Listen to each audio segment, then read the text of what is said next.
बातमी आली मग सांगा. पण माझी तोल हात विनंती संतोषला बी तुम्हाला बी, संतोष नाही केलेले काम एका कागदावर आणा, कल्याण काळेनं केलेले काम एका कागदावर आणा. मी त्या कामावर जाणार आणि देवाची शपथ सांगतो. दामोदर रावसाहेब दानवेच्या काळात होईल असेल सोनखेड धरणासारखे तर मला जावंच लागेल. कारण मला अजून लोकसभा सांभाळायचा आहे. मी सोडा नाही, पळवलं मी पटांनी सोडलं नाही. त्यामुळे तुम्ही चिंता करू नका. तुम्ही दोघेही माझ्यापेक्षा लहान आणि सगळ्या लय लहानपणी पाहिले, सांभाळलेलं लहानपणी मी. यांचे मामा माझे मामा एकाच गावचे, त्याच्यामुळं तुम्ही माझ्यापेक्षा लहान आहे. आणि त्यामुळं बातमी संतोष म्हणला तुम्ही म्हणला तुमच्या म्हणून टाकले बाप बाप होत आहे.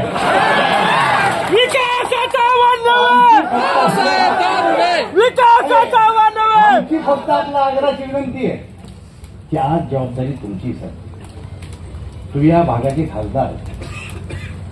माझं म्हणणं आहे मी तुमच्याकडे वर्ष दीड सव्वा वर्ष होईल. एक वर्तमानपत्र काढा की कल्याण काळेवर मी टीका केली. एक वर्तमानपत्र काढा. आणि मी जेव्हा निवडून आलो त्याच्या दुसऱ्या दिवशी प्रेस कॉन्फरन्स घेतली आणि सांगितलं की मी कल्याण काळेच्या विरोधात बोलणार नाही. खरं तुम्ही माझे विरोधक आहे. मी पण तुम्हाला एकदा पाळलं, तुम्ही मला पाळलं. राजकारण आहे. पण परवा तुम्ही बसेल असताना एक बैठक झाली, सभा झाली आणि त्या सभेमध्ये इंग्लिश स्कूलची त्या सभेमध्ये म्हणलं 35 वर्ष रावसाहेब दानवे आमदार खासदार आहे, आमच्या तालुक्याचा विकास झाली. पट्ट का तुम्हाला कळलं विकास केला तुमच्या तालुक्याचा. पण त्याला काही तुम्ही उत्तर दिलं नाही. द्यायला पाहिजे. माझं मत असेल द्यायला पाहिजे उत्तर. अरे बाबा हे रस्ते झाले,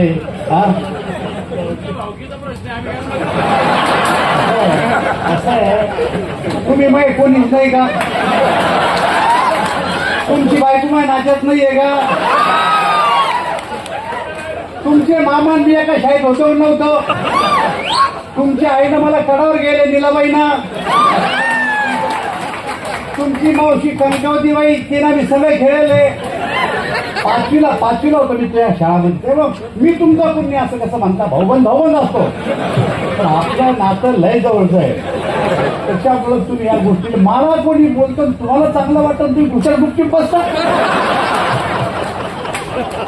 असं काही करू नका बाबा. मला सांगा राजा भाऊ तुम्हाला कधी आठवलं मी टीका केली? तुम्ही तर काँग्रेसचे, ते बी काँग्रेसचे. मैंने टीका केली तुमच्यावर. आणि तुम्हाला सांगतो नाही करणार अशा फालतू धंद्यात मी जाणार नाही. अरे मला 35 वर्ष लोकांना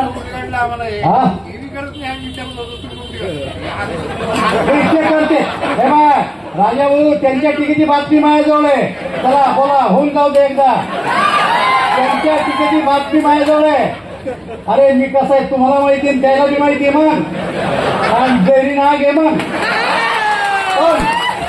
पण मी पाळतो की नाही खासदार असं नाही. खासदारावर मी काहीतरी वाटलं आणि माझ्या प्रोटोकॉल प्रमाणे मी जरी आज कोणीच नाही तरी मला जो दर्जा दिला पक्षानं दिला, लोकांनी दिला, सरकारने दिला, त्या एकदा खाली जाऊन मी आता काही बोलणार नाही. लक्षात खाली जाऊन बोलणार नाही. करीन टीका करण्याची भाजपची काही चांगली पद्धत राजा भाऊ. मी लहानपणी अटल बिहारी वाजपेयीचं भाषण ऐकायला ESTला सोलापूरला गेलो. अटल बिहारी मला आमदार व्हायचं होतं, मला खासदार व्हायचं होतं, मला काही नव्हतं व्हायचं. पण अटलजी आमच्या डोक्यात बसलं होतं. अटलजी म्हणजे एक या देशाचा महान पुरुष आहे. रात्री अटलजी आले आंध्राहून, बावनकुळे साहेब. आणि आंध्राहून आल्याच्या नंतर त्यांनी भाषण केलं. अभी मैं आंध्रा से आया, वहां के लोगों ने मेरी शिकायत किया कि हमारे आंध्रा के मुख्यमंत्री टी अंजया रोज दिल्ली जाते हैं, रोज वापिस आते हैं. तो मैंने ऐसे एक सभा में बोल दिया ये टी अंजया मुख्यमंत्री है या कोई टपाल वाला है? तो दूसरे दिन टपाल वालों ने मेरे खिलाफ संप करा दिया कि हमारी गिनती टपाल वालों आगे जो करा दी.